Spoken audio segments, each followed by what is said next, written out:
Good afternoon, Sava from Football Heritage TV. How are you all? 11 days of the transfer window to go, and Spurs seem to have stalled. But there are some rumours flying about. There is some transfer activity. First of all, today we're going to be talking about Eric Dier and Tosin Dier. There are some suggestions that the clubs would be happy to do a swap deal. However, Monaco have other ideas and have apparently put in their first bid this morning for Tosin Dier, who apparently would prefer the French club to coming over to join Angers Revolution. Also, in today's video, we'll be talking about Japhet Tanganga. Tanganga has had an approach today from Luton Town, the new Premiership team, to go on loan there for the season. All of that and more when we come back.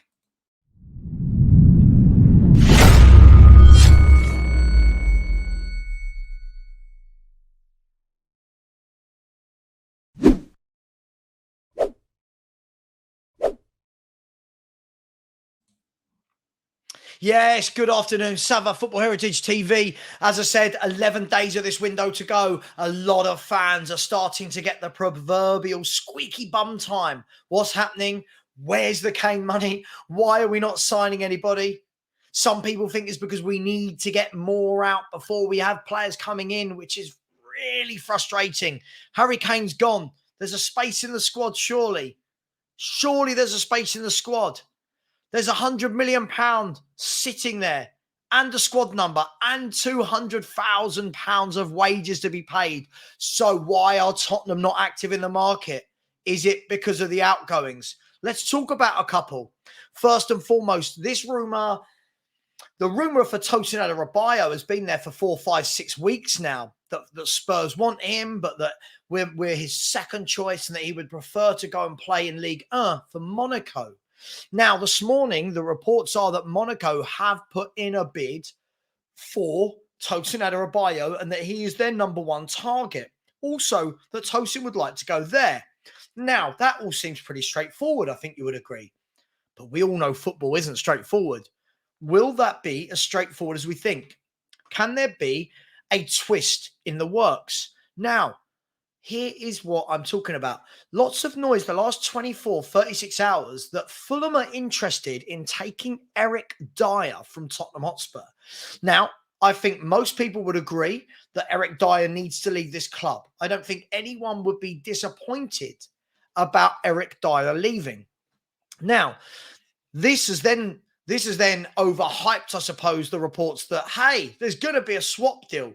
Tosin coming this way, Eric Dier going that way. We all live happily ever after. Is it that simple? First of all, Spurs would be getting back a better defender and a homegrown player. And I think a lot of fans have said they would be happy if Tosin Dier was our third choice centre-half behind Mickey van der Ven and Romero. But surely the spanner in all this is that, does he want to come? If he wanted to come and if Spurs wanted him, why has it taken all this time? Are there any legs in this rumour? What do people think? Is this going to be case closed? Monaco have bid, he's going there. Now, here's the knock on to that. What if Tosin doesn't join us and does join Monaco? Could Fulham come in and go, all right, we didn't get the swap deal, but we'd like to take Eric Dier anyway? What would the fee be? He's got 1 year left. Would he be a good signing for Fulham? What would the fee be? 10 million?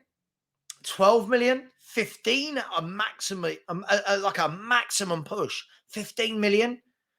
Let me know your thoughts. Eric Dier, Tosin, is there anything in it? Are they going to be two separate transfer deals? Is Tosin going to Monaco? Listen, I'm just delighted that I start hearing rumours about Eric Dier not being at my football club anymore.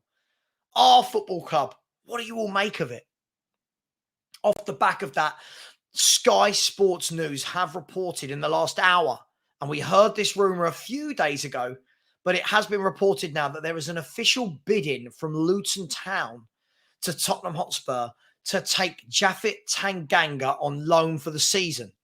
Now, at this stage, we don't know any more about the transfer.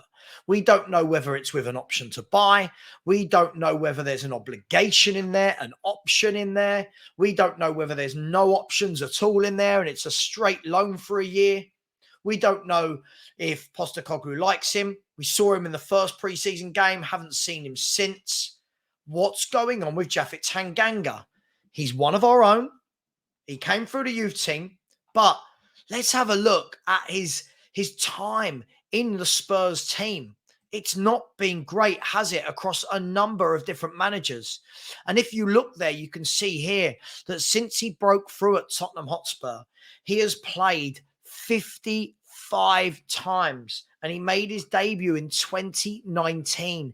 So in 4 seasons, he's played 55 games. 4 seasons. So what's he averaging? 12, 13 games a season, whatever that is. It's not great, is it? Maybe 14. And you look at the league appearances. 6 in his first season, 6 in his second season, 11th in his third, and last year only 4 appearances in the league, totaling 55 appearances in 4 years.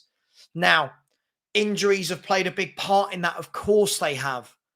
But what it does tell you that no manager has really fancied this guy enough to give him a starting place. It does tell you that maybe he's not quite as good as I think fans want him to be. Is he a right back? Is he a right-sided centre-half? All of these different questions. The question I'm going to ask you is this, and it's the Q word, which always needs to be brought into conversation. Has he got the quality? That massive Q word.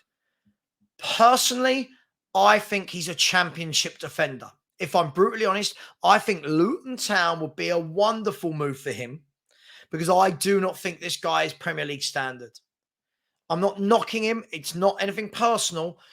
When I've seen him, I don't think he looks comfortable on the ball. I think he looks quite rash.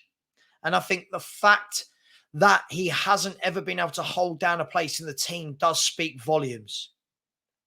So if Tanganga goes on loan, does that mean it opens up space for a Tosin to come in, a Per Schurz, a Victor Nelson of Galatasaray? Does this open up the doors, or is this just part of the coal that we needed? Rodon's gone on loan. Tanganga to go on loan. Harry Winks has gone out the door. Harry Kane's gone out the door. Maybe a Sanchez. Maybe a Sessegnon when he's fit. Maybe a Lo Celso and Ndombele. Maybe a loan for someone like a Skip. Jed Spence, what's going on with him? So there's a lot of questions at Spurs at the moment without a lot of answers. What we do know is there are 11 days for the boards to make this right. Now, it's been a brilliant start to the season. We've played really well in 2 games. We've got 4 points from those 2 games. And if somebody had said to you, home to Man United, away to Brentford, who have only lost twice all season there last year, you would have bitten their hands off for 4 points.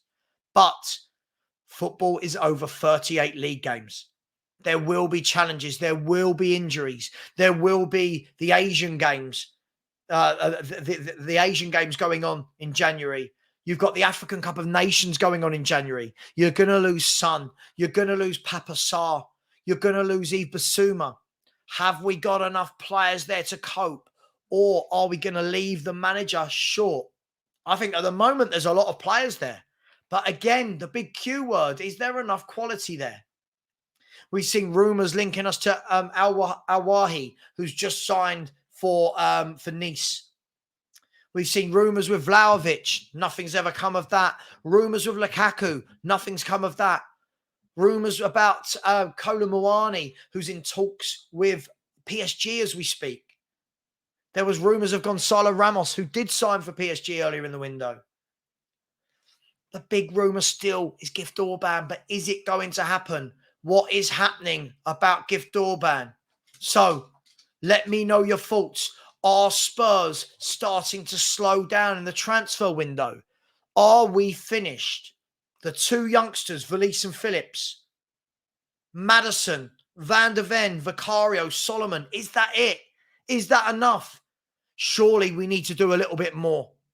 Listen, everybody, thank you for all your likes. Thank you for subscribing. Please continue to do so as we hunt down to the next 1,000, which is 11K. I will be back this evening at 5:30 for a live phone-in show where one at a time fans can come in and have their say on anything related to football. Thank you. And as always, come on, you Spurs.